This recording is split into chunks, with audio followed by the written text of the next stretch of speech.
दोस्तों 1765 में battle of Plassey के बाद ईस्ट इंडिया कंपनी को बंगाल, बिहार और उड़ीसा के दीवानी राइट्स मिले थे और तभी से कंपनी के लैंड रेवेन्यू एक्सपेरिमेंट्स भी शुरू हो जाते हैं।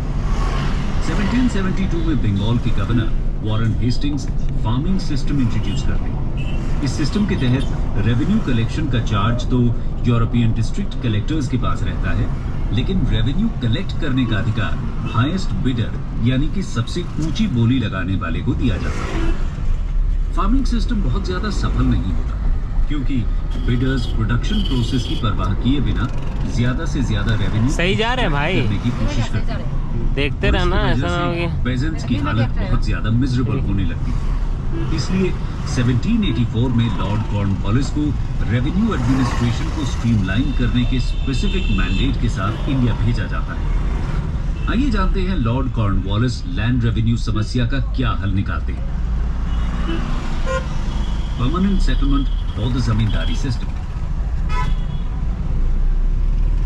दोस्तों, लॉर्ड कॉर्नवालिस 1793 में परमानेंट सेटलमेंट इंट्रोड्यूस करते हैं। इसके तहत लैंड रेवेन्यू कलेक्ट करने की जिम्मेदारी जमींदार्स को दी जाती है। सेटलमेंट जमींदार्स के साथ इसलिए किया जाता है क्योंकि बहुत सारे पेजेंट से रेवेन्यू कलेक्ट करने की तुलना में थोड़े से जमींदार से रेवेन्यू कलेक्ट करना ज्यादा इजी रहता है। साथ ही कंपनी सोसाइटी के एक स्ट्रॉन्ग सेक्शन को अपने साथ जोड़ना चाहती है। इसमें टोटल लैंड रेवेन्यू का 11% जमींदार अपने पास रख सकते थे और 89% ब्रिटिश सरकार के पास जमा करना होता था। इस सिस्टम में जमींदार्स को लैंड ओनर्स माना गया। वो जमीन को खरीद और बेच सकते थे। इससे पहले तक जमींदार्स के पास लैंड ओनिंग राइट्स नहीं होते थे। उनका काम सिर्फ रेवेन्यू कलेक्ट करना होता था। इससे एक्चुअल टिलर्स को सिर्फ टेनेंट्स बना दिया गया। जमींदार अपनी मर्जी से कभी भी उन्हें जमीन से बेदखल कर सकते हैं। इसे बंगाल, बिहार, उड़ीसा के अलावा यूनाइटेड प्रोविंसेस के बनारस डिवीजन और नॉर्दर्न कर्नाटक में भी लागू किया गया। जमींदारी सिस्टम ब्रिटिश इंडिया के टोटल एरिया के लगभग 19% एरिया को कवर करता था। परमानेंट सेटलमेंट में सनसेट क्लॉज का भी प्रोविजन था। इसका मतलब होता था कि एक डेफिनेट डेट पर सनसेट होने से पहले जमींदार्स को लैंड रेवेन्यू जमा करना होता था। ऐसा न करने पर उनकी जमींदारी नीलाम कर दी जाती थी। परमानेंट सेटलमेंट इंट्रोड्यूस करने के पीछे लॉर्ड कॉर्नवालिस का मकसद कंपनी के लिए definite source of revenue fix करना था। इससे वो आने वाले बजट और एक्सपेंडिचर को भी प्लान कर सकते थे। इसके अलावा उनका ये भी मानना था कि जमींदार्स लैंड में इन्वेस्ट करेंगे जिससे प्रोडक्टिविटी भी बढ़ेगी। लेकिन ऐसा कुछ भी नहीं होता। सबसे पहले तो रेवेन्यू का अमाउंट इतना हाई फिक्स किया गया था कि शुरुआत के सालों में जमींदार्स के लिए उसे कलेक्ट करना ही मुश्किल हो जाता है। इसकी वजह से बहुत सी जमींदारी नीलाम कर दी जाती है। इसके बाद जमींदार्स ज्यादा से ज्यादा मुनाफा कमाना चाहते थे, इसलिए वो लैंड में भी कोई इन्वेस्टमेंट नहीं करते। जो भी रेवेन्यू डिसाइड किया जाता है वो बिना किसी असेसमेंट के एक अंदाजे से किया जाता है। नतीजा ये होता है कि पेजेंट्स की कंडीशन मिजरेबल होने लगती है। जमींदार उनसे मनमाना कर वसूल करने लगते हैं क्योंकि सेटलमेंट में कहीं भी ये स्पेसिफाई नहीं किया गया था कि जमींदार कल्टीवेटर्स से कितना रेंट ले सकते हैं। इसी का फायदा उठाकर जमींदार कल्टीवेटर्स से बहुत सारे इलीगल ड्यूज भी वसूल करने लगते हैं। साथ ही ये सिस्टम एब्सेंटी लैंडलॉर्डिज्म को भी जन्म देता है, जिसमें लैंडलॉर्ड यानी कि जमींदार खुद तो पास की किसी सिटी में रहने लगता है और रेवेन्यू कलेक्ट करने की जिम्मेदारी किसी दूसरे छोटे जमींदार को दे देता है। इससे अल्टीमेटली पेजेंट्स पर रेवेन्यू का भार बढ़ जाता है। यही वजह है कि आगे चलकर जमींदारी एरियाज में बहुत सारे पेजेंट रिवोल्ट्स भी देखने को मिलते हैं। पेजेंट रिवोल्ट्स को हम अलग से अपनी वीडियो में डिस्कस करेंगे। फिलहाल लैंड रेवेन्यू के एक दूसरे सिस्टम यानी कि रियोतवाड़ी सिस्टम को समझते हैं। रियोतवाड़ी सिस्टम।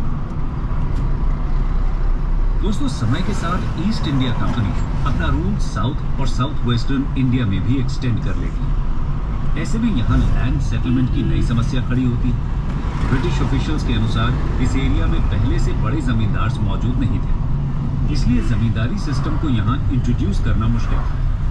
साथ ही कुछ ब्रिटिशर्स को ये भी लगता है कि परमानेंट सेटलमेंट की वजह से कंपनी को फाइनेंशियल लॉस हो रहा है, क्योंकि एक तो उन्हें जमींदार्स के साथ रेवेन्यू शेयर करना पड़ता है और दूसरा लैंड से बढ़ती हुई इनकम पर वो कोई क्लेम नहीं कर सकते।